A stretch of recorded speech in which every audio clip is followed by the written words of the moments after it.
ఇదేంటి లాయర్ గారు, ఆస్తి మాత్రమే 3 వాటాలుగా రాశారేంటి? అమ్మ నగలో నాకు వాటా ఉందిగా. ఆ నగల గురించి కూడా దీంట్లో రాయండి.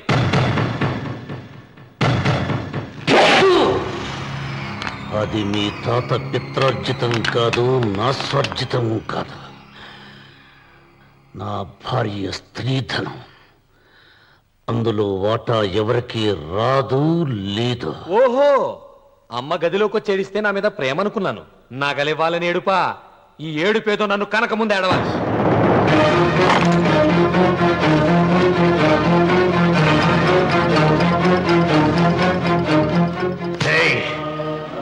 నీ అమ్మను ఎంత మాట అన్నావురా?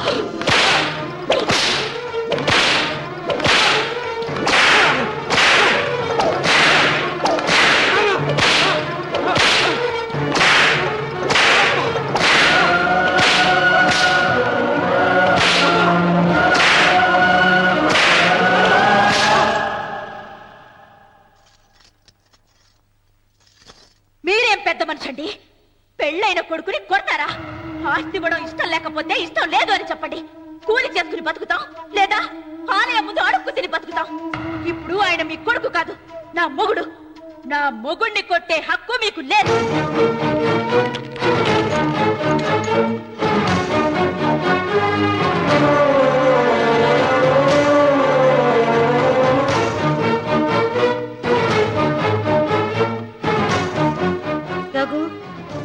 నీకు కావాల్సింది ఈ నగలేగా, తీసుకొచ్చాను. తీసుకోరా. వద్దమ్మా, వద్దు. కాదన్నయ్య. వద్దమ్మా, నా మాట విను. ఒక తల్లి కడుపును పుట్టకపోయినా నన్ను అన్నయ్య అని పిలిచావు. నా ఇల్లు నీకు పుట్టిల్లమ్మా. ఆడబడుచు బతుకుండగా పుట్టిన నగలు పంచడం శుభం కాదమ్మా, శుభం కాదు. రే రఘు, ఆ నగలి బదులుగా నా పొలం, నా ఇంట్లో బంగారంతో నీకు ఇచ్చేస్తాను. తీసుకెళ్ళిపోరా. అలాగే లాయర్ గారు, అవి కూడా రాయండి.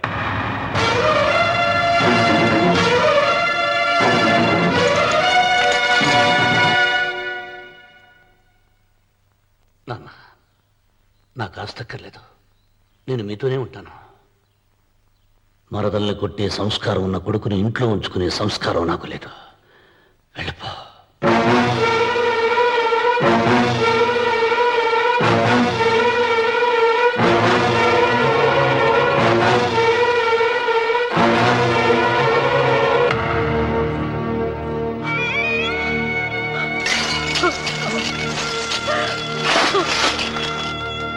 సీతమ్మా, అమ్మా సీతమ్మా, సీతమ్మా.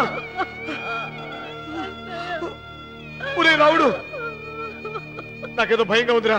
ఆ దేవుడి శాపం తగిలింది. లేకపోతే నీ కుటుంబం ఇలా ముక్కలైపోవటం ఏంటి? నా మాట విను, వెళ్ళు. ఆ శివలింగాన్ని తిరిగి తీసుకొచ్చి యథాస్థానంలో ప్రతిష్ఠించరా.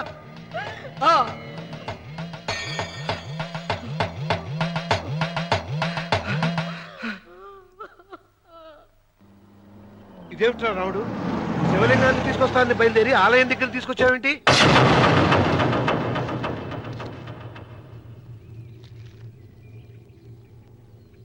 ఎలారా ఈ ఆలయాన్ని పడగొట్టాలి? ఎప్పుడురా సంబశివరావు పొలం నా సొంతం అవుతుంది? వెంకన్న, నా పట్టుదల కోసం నేను ధరించిన ఈ నల్ల చొక్కా ఎప్పుడురా మార్చేది? ప్రతీకారం కోసం ప్రమాణం చేసి వేసుకున్న నా తండ్రి మొలతాడు ఎప్పుడురా నా మెడ నుంచి ఊడిపడుతుంది? వెంకన్న, చెప్పరా, ఆ ఆలయాన్ని పడగొట్టి ఉపాయం చెప్పు. ఇంత జరిగినా కూడా నీ అహంకారం తగలేదురా? నారు పుయ్యకుండా నీరు పెట్టకుండా ఈ ప్రపంచంలో పెరిగేది ఒక్కటే, అహంకారం. అది నా సొంతం.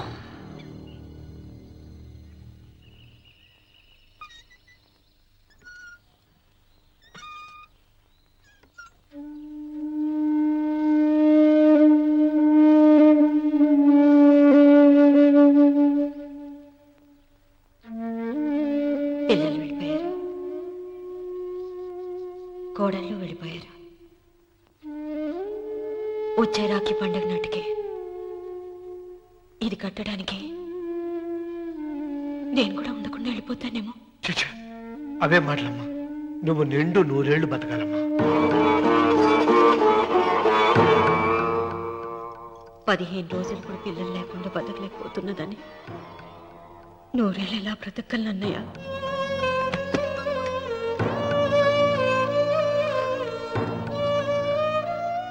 వీటి కోసమేగా మా పిల్లలు ఇద్దరిని ఇంట్లో నుంచి వెళ్ళగొట్టారు. నేను చనిపోయాక మా ఇద్దరు కోడలికి సమానంగా పంచిపెట్టమని చెప్పు. ఇప్పుడు ఎందుకమ్మా అదంతా? అసలే నీ ఆరోగ్యం బాగలేదు. నన్నిప్పుడు నిండు ముత్తేదిగా చూడాలనేది ఆయన కోరిక. పోయే ముందు ఒక్కసారి నిండుగా అలంకరించుకోవాలని ఉందన్నయ్య.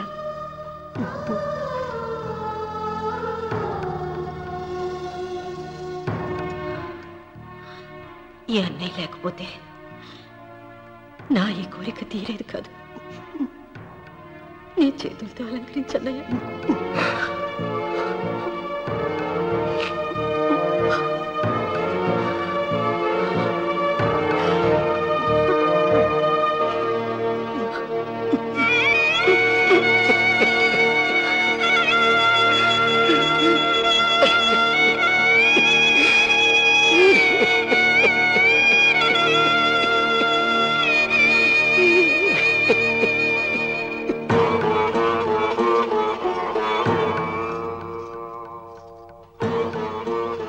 ఏమిటి సీత?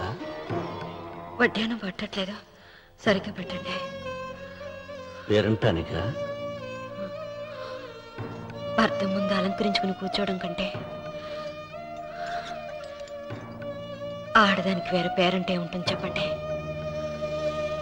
ఏమండి, మీరు ఉత్తమ జాతి స్త్రీ రెండో కోరిక కోరదు అన్నారు. అందుకే మిమ్మల్ని అడగలేకపోయాను. కానీ చనిపోయే ముందు నీ ఆఖరి కోరిక ఏమిటి అని అడుగుతారు. నా ఆఖరి కోరిక ఆ శివలింగాన్ని తీసుకొచ్చి ఇంటి ముందు ప్రతిష్ఠించండి. సీత, పళ్ళు గట్టిగా ఉంటాయని, నాలుక మెత్తగా ఉంటుందని మనం పళ్ళకే ఎక్కువ విలువనిస్తాం. వయసు పైన పడుతుంటే ఒక్కొక్క పన్ను రాలిపోతుంది.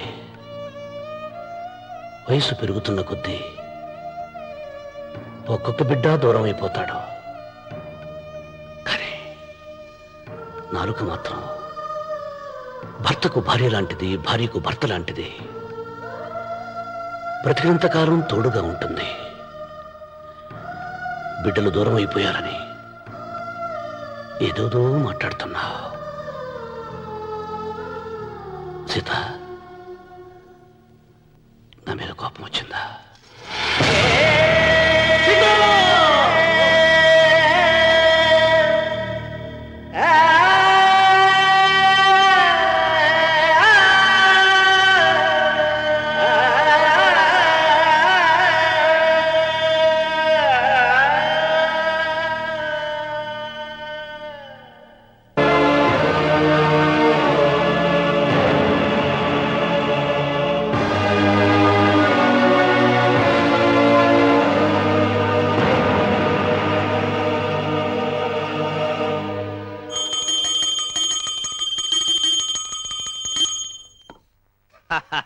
అక్కడ రామన్న చౌదరి చచ్చిన పేళానికి దీపం వెలిగించాడు. ఇక్కడ ఈయన అమ్మూరికి ఆరతి వెలిగించాడు. నేను ఆ రోజే చెప్తేనే అది చాలా మహిమగల శివలింగము, దాని జోలికి పోతే సర్వనాశనం అయిపోతాడని. పిల్లలేమైనారు? ఇల్లు వదిలిపోయినారు. పెండ్లాము లోకం ఏడ్చిపాయ. ఇక రామన్న చౌదరితో పాటు ఆయన వంశం కూడా గబ్బులేచిపోతాడు. ఒకవేళ భయపడి ఆ శివలింగం మళ్ళీ యథాస్థానంలో పెడతాడేమో. పెట్టడు. పెట్టాలని ప్రయత్నిస్తే ఎట్లా ఆపాలనో మనం చూసుకుంటాం.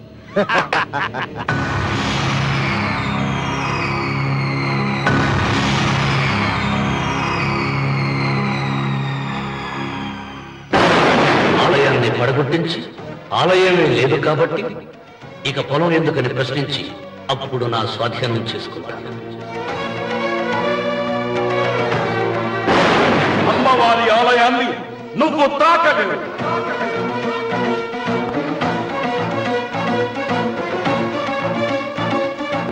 ఆ ఆలయాన్ని పడగొట్టక్కర్లేదండి.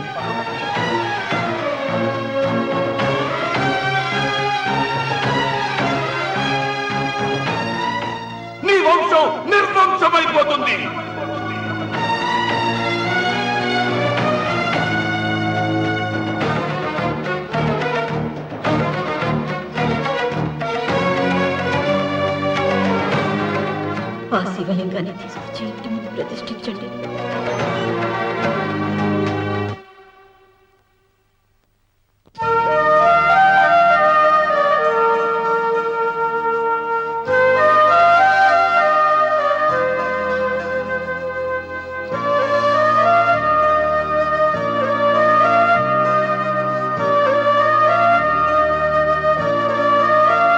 రావుడు, 6 నెలల తర్వాత నీకు శుభవార్త. నీకు మనవడు పుట్టాడు రా.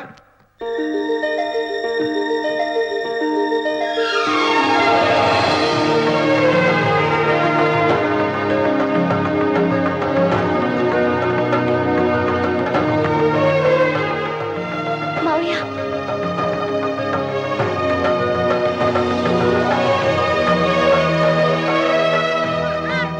నా వంశం నిర్వంశమైపోతుందని జటాధారి శపించిన ఎదిరించి నా ఇంట పుట్టిన మొదటి వంశాంకురం.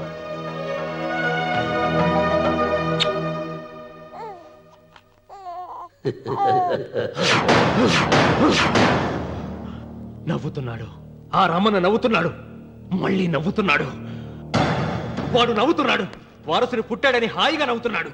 వాడి ముఖంలో ఆనందం కనిపిస్తే నీ జీవితంలో నిప్పులు పోసుకున్నట్టే తెలుసా? నా అనుమానం 3వ వాట కింద తను ఉంచుకున్న ఆస్తి, అంతస్తు, నగలు అన్ని అన్ని అన్ని ఆ బిడ్డకి రాసిస్తాడు తెలుసా? మొన్న డాక్టర్ పరీక్షించి ఏం చెప్పింది నీకు? పిల్లలు పుట్టే అవకాశం చాలా తక్కువగా ఉంది అని చెప్పలేదు? చెప్పు.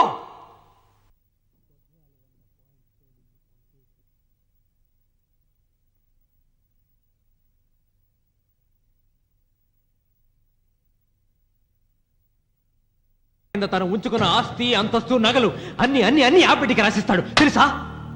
మొన్న డాక్టర్ పరీక్షించి ఏం చెప్పింది నీకు? పిల్లలు పుట్టే అవకాశం చాలా తక్కువగా ఉంది అని చెప్పలేదు? చెప్పు. గొడ్రాలు అన్న పాయింట్తో నిన్ను పంపేసి మళ్ళీ కొడుక్కి పెళ్లి జరిపిస్తాడు. దిక్కుతోచని నువ్వు ఆత్మహత్య చేసుకొని చచ్చిపోతావు. ఇదంతా జరగకుండా ఉండాలంటే నీ తోడికోడలు కన్న బిడ్డని కన్నట్టే చంపేయాలి. ఈ భయాలేవి పెట్టుకోవద్దు. మీ నాన్న గుండెల్లో కత్తి కసా కసా దింపిన కసాయి వాడి మీద పగ తీర్చుకుంటున్నాననుకో, అంతే. బిడ్డ చచ్చిపోతే దిగులుతో రుక్మిణి చచ్చిపోతుంది. ఆమె పోతే ఈ ఇంటికి, ఆ ఇంటికి, అసలింటికి అన్నిట్లో నీదే పెత్తనం.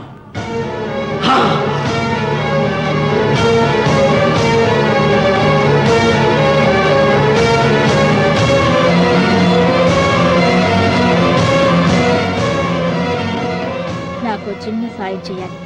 చేస్తావా? ఏంటమ్మా? బిడ్డకి పాలల్లో విషం కలపాలి. అయ్యో, నేను నడ్డాను కాదమ్మా.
బిడ్డకి చివరిగా ఏం పట్టించారు? పాలు తాగించా. పాలలో విషయం కలిసింది.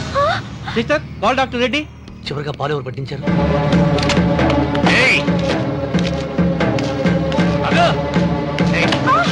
పాలలో ఏం కలిపావు? నాకేం తెలియదు బాబు. నిజం చెప్పు. చెప్పదు బాబు. మీ మరదలే డబ్బిచ్చి బాబుకు పాలలో విషం కలపమని చెప్పింది.